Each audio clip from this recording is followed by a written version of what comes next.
कि मास्टरमाइंड या तो कोई राजनीतिक व्यक्ति है या कोई सफेद पोश है जिसको चंद्रशेखर आजाद भाई से बड़ा खतरा है। एक बार हमने अपने साथी, अपने नेता, समाज के कार्यकर्ता का खून देख लिया, खुद को शांत कर लिया है, समाज को शांत कर लिया है कि नहीं, अव्यवस्था नहीं फैलनी चाहिए, हम लोकतंत्र के हिसाब से लड़ेंगे। ऐसा षड्यंत्र द्वारा होता है तो मुझे ये लगता है भाई चंद्रशेखर, हमारी पूरी टीम क्या भाई चंद्रशेखर आजाद जी भी उनको संभाल नहीं पाएंगे। 21 जुलाई 2023 को दिल्ली के जंतर मंतर पर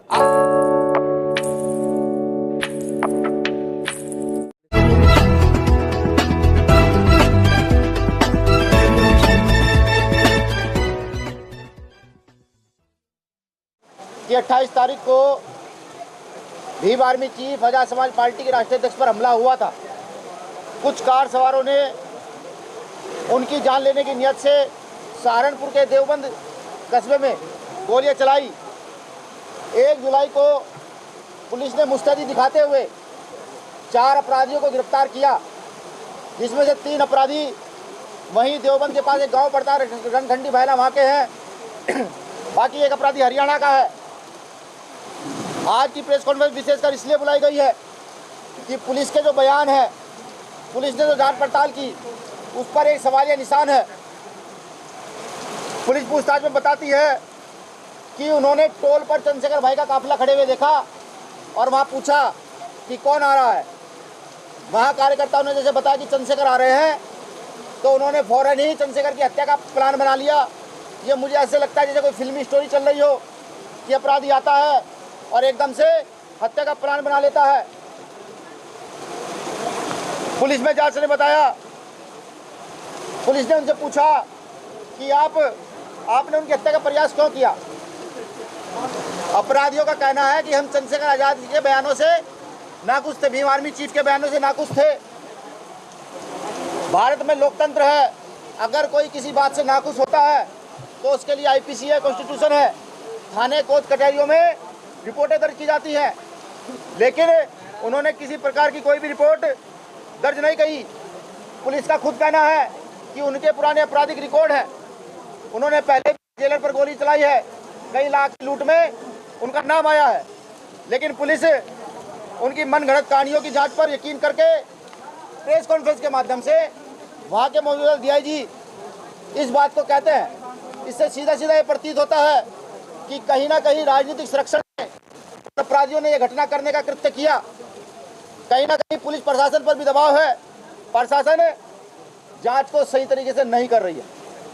पुलिस का कहना है कि उन्हें पूछताछ में पता लगा कि 3 राउंड फायर हुए हैं, लेकिन वहां पर मौजूदा जो लोग थे 4 राउंड गाड़ी पर फायर हुए हैं, 2 राउंड उन्होंने हवाई फायर किए हैं।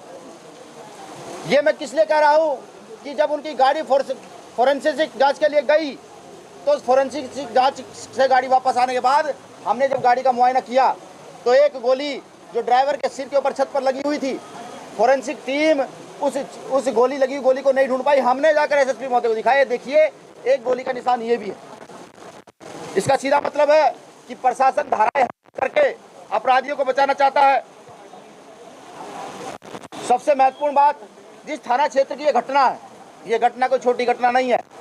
भाई चंद्रशेखर आजाद वही चंद्रशेखर आजाद है जिनका भारत में अकेले भारतीय का नाम टाइम मैगजीन्स में आता है, जो भारत में हर शोषित वंचित के साथ खड़े होते हैं। वो जब चलते हैं तो गरीब, किसान, मजदूर सब उनके साथ साथ चलते हैं। वो भारत की एक विशेष पर्सनैलिटी है, या मैं ये कहूँ भारत के राजनीतिक सामाजिक उभरते हुए सितारे हैं। ऐसे व्यक्ति पर हमला करना भारत के करोड़ों लोगों की भावनाओं को आहत करना है। अभी तक उस थाने के थाना इंचार्ज, जो वहाँ के मौजूदा थाना इंचार्ज है, ना तो उनको लाइन हाजिर किया गया, ना ही उस थाने से बदला गया।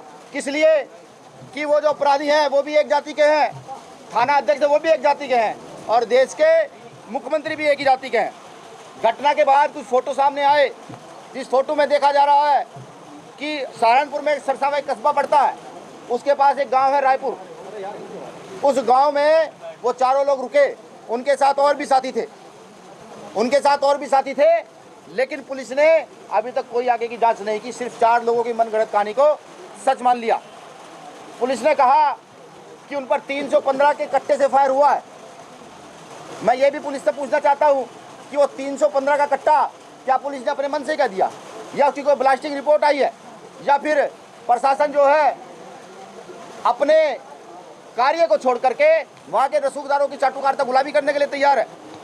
कुछ साथियों ने यह भी बताया कि जानकारी मिली है कि पिछली 26 तारीख को चंद्रशेखर भाई सहारनपुर दिल्ली में थे। वो एक कार्यकर्ता के यहाँ एक कार्यक्रम में शामिल होने गए थे, तो उनके पीछे कुछ गाड़ियाँ देखी गई जो उनकी रैकी कर रही थी।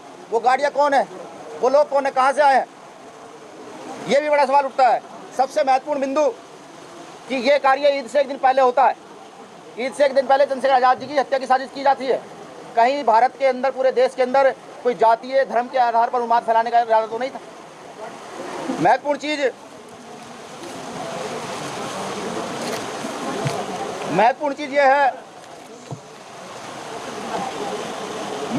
यह है कि आप सभी जानते हैं कि चंद्रशेखर भाई के को लोग कितना प्रेम करते हैं, कितना उनके साथ रहते हैं। ये तो करोड़ों माता बहनों का आशीर्वाद है, आप सबका स्नेह है कि वो वहाँ से जीवित बच गए।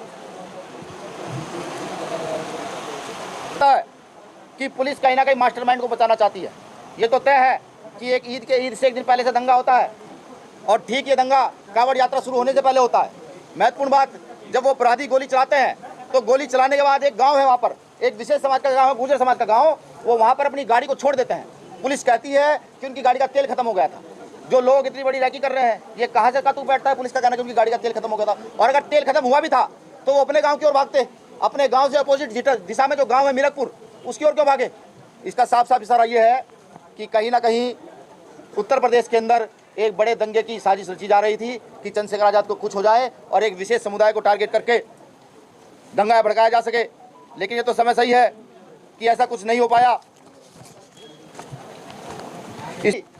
चंद्रशेखर आज़ाद जी पर हमला हुआ है, गौर फरमाइएगा। इससे पहले मुजफ्फरनगर में एक बार हमला हुआ, एक बार बुलंदशहर में जो उपचुनाव था उसमें हमला हुआ है।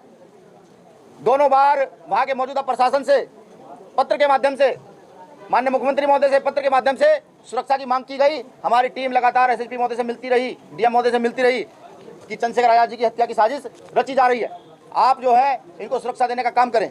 लेकिन उत्तर प्रदेश का शासन ना जाने क्यों इतना मौन है, जो अपने आप में दम भरता है कि उत्तर प्रदेश भयमुक्त प्रदेश है।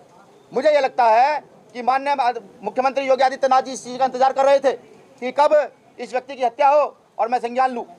ऐसा ही मुझे प्रतीत होता है। अगर वो संज्ञान लेते, प्रशासन संज्ञान लेता, तो चंद्रशेखर आज़ाद जी को सुरक्षा मिल गई होती और अब तक इतनी बड़ी जो चूक हुई है ये ना हुई होती। इसमें विशेष जो हम चाहते हैं, क्योंकि पुलिस की इतनी गलतियां हैं, जब हम पुलिस को सुनते हैं, डीआईजी महोदय को सुनते हैं, चाहे वो राउंड लेकर गोली के 3 गोली बता रहे हैं, चाहे वो आधी बातों को छिपा रहे हैं, अब तक पुलिस ये नहीं जानकारी कर पाई कि अपराधी हत्या करने के बाद अंबाला कैसे पहुंचे। क्योंकि पुलिस ने बताया है कि अपराधी अंबाला पहुंचे हैं, अंबाला से उनकी गिरफ्तारी हुई है। वो अंबाला किस साधन से पहुंचे, पैदल तो नहीं पहुंच सकते।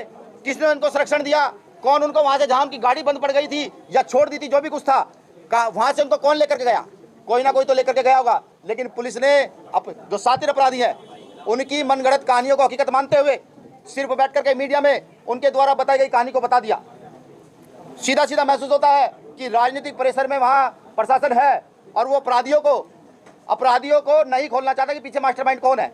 ये तो तय है कि मास्टरमाइंड या तो कोई राजनीतिक व्यक्ति है या कोई सफेद पोश है, जिसको चंद्रशेखर आज़ाद भाई से बड़ा खतरा है, भीम आर्मी आज़ाद समाज पार्टी के लोगों से बड़ा खतरा है।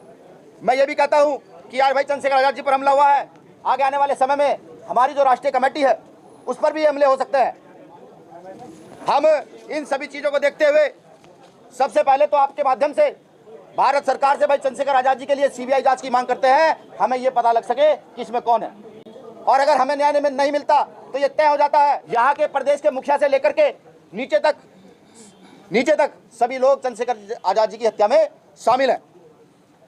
आरोपियों का नार्को टेस्ट होना बहुत जरूरी है, सच्चाई का पता लगना जरूरी है। अगर ऐसे व्यक्ति की हत्या की साजिश रची जाती है और पुलिस लिपापोती करके छोड़ देती है, अनल गलत बयान देकर छोड़ देती है, तो ये सही नहीं है, इसको न्याय नहीं कहा जा सकता। तो हम अपराधियों के नार्को टेस्ट की भी मांग करते हैं, क्योंकि पुलिस उनसे कुछ भी बुलवाने में सफल नहीं रही। महत्वपूर्ण बात कि अब तक पुलिस ने 10 दिन हो चुके हैं, कोर्ट से उनकी कस्टडी नहीं मांगी है। इतनी बड़ी घटना के बाद पुलिस कस्टडी नहीं मांगती तो सीधा इशारा होता है कि पुलिस रिमांड नहीं मांगती, तो सीधा इशारा होता है कि कहीं ना कहीं सत्ता का संरक्षण उन अपराधियों के साथ है। जब फिल्मी स्टारों को फ्री फंड सुरक्षा दी जा सकती है यहाँ जब बाबाओं को सुरक्षा दी जा सकती है तो यहाँ चंद्रशेखर आजाद को भी सुरक्षा दी जा सकती है। भारत के एक सच्चे सिपाही को, जो शोषित वंचित वर्ग के लिए हर समय खड़ा रहता है, जो हर बलात्कारी के खिलाफ, हर हत्या करने वाले के खिलाफ, हर गलत काम करने वाले के खिलाफ खड़ा रहता है और हर उसके खिलाफ खड़ा रहता है जो अपने आप को बाहुबली समझते हैं। तो हम उनकी सुरक्षा की मांग करते हैं। सबसे महत्वपूर्ण, सब लोग ध्यान दीजिएगा, 21 जुलाई 2023 को दिल्ली के जंतर मंतर पर इन सभी मांगों को लेकर के हमारा 1 दिवसीय धरना प्रदर्शन है। आपसे भी मैं निवेदन करूंगा, सब लोग वहां आए, आकर के सुने कि क्या क्या मामले, क्या क्या घटनाएं हो रही हैं। और यहाँ के माननीय मुख्यमंत्री जी मौन है। ये भी बड़े शर्म की बात है कि एक पार्टी के राष्ट्रीय अध्यक्ष पर हमला होता है और मौजूदा समय के मुख्यमंत्री उस पर किसी प्रकार का ट्वीट से लेकर कोई बयान नहीं देते हैं। ये ना तो मानवता के हित में है, ना ही ये भारतीय राजनीति के हित में है। मैं यहाँ माननीय मुख्यमंत्री जी के इस्तीफे की भी मांग करता हूँ कि वो जल्द से जल्द इस्तीफा दें। और आपके चैनल के माध्यम से एक बात और मैं बता दूँ, मेरा निवेदन है उन साथियों से जो लगातार सोशल मीडिया पर अनर्गल बयान लिख रहे हैं कि आप ऐसा ना करें, यहाँ लोकतंत्र है। अगर आपको किसी बात की परेशानी है तो आप जाएं, मुकदमा दर्ज कराएं, कोर्ट जाएं, कोर्ट न्याय करेगा, आप न्याय नहीं कर सकते। दूसरी बात कि एक बार हम खून देख चुके हैं, एक बार हमने अपने साथी, अपने नेता, समाज के कार्यकर्ता का खून देख लिया है, खुद को शांत कर लिया है, समाज को शांत कर लिया है कि नहीं, अव्यवस्था नहीं फैलनी चाहिए, हम लोकतंत्र के हिसाब से लड़ेंगे। लेकिन अगर अगली बार भी किसी ने सोच रखा हो कि नहीं वो खून करेंगे, वो हत्याएं करेंगे और हम शांत रहेंगे, तो मेरा निवेदन है यहाँ की सरकारों से, यहाँ की LIU से, यहाँ की विशेष जांच एजेंसियों से कि ऐसे लोगों को टारगेट करें जो जाति के नाम पर षड्यंत्र करके हत्या करा देना चाहते हैं एक व्यक्ति की, उस व्यक्ति की जो शोषित वंचितों के साथ खड़ा रहता है। मैं अपने कार्यकर्ताओं से भी अपील करूंगा कि 21 तारीख में पूरी ताकत से पहुंचे, बताएं भारत के पंत प्रधान को, बताएं यहाँ के प्रधानमंत्री को कि आप वहां बैठ करके इतनी भी रक्षा सुरक्षा नहीं कर सकते कि एक व्यक्ति जो खड़ा हो रहा है लोकतंत्र के ढांचे को समझते हुए कि उसकी आप रक्षा कर सकें। बताएं वो बहुजन समाज जो फूले साहब अम्बेडकर की विचारधारा पर चलता है, जो शोषित वंचित है, वो आए 21 तारीख को दिल्ली आए और अपनी ताकत दिखाए। मैं उनको भी बता दूं कि अब घूरने का भी प्रयास मत कीजिएगा, निवेदन यही है, घूरने का भी प्रयास मत कीजिएगा, वरना इस बार तो भाई चंद्रशेखर आजाद जी ने मामले को संभाला। गोली लगने के बावजूद भी उन्होंने पूरे समाज से अपील की कि नहीं, कोई भी व्यक्ति शांति भंग नहीं करेगा। अगर भाई चंद्रशेखर आजाद जी के पास ऐसा षड्यंत्र द्वारा होता है तो मुझे ये लगता है भाई हमारी पूरी टीम क्या, भाई चंद्रशेखर आजाद जी भी उनको संभाल नहीं पाएंगे। तो मेरा निवेदन है यहाँ की सुरक्षा एजेंसियों से, जांच एजेंसियों से ऐसे लोगों को तमाम ऐसे लोगों को उठाकर जेल में बंद करें। शुक्रिया, जय भीम।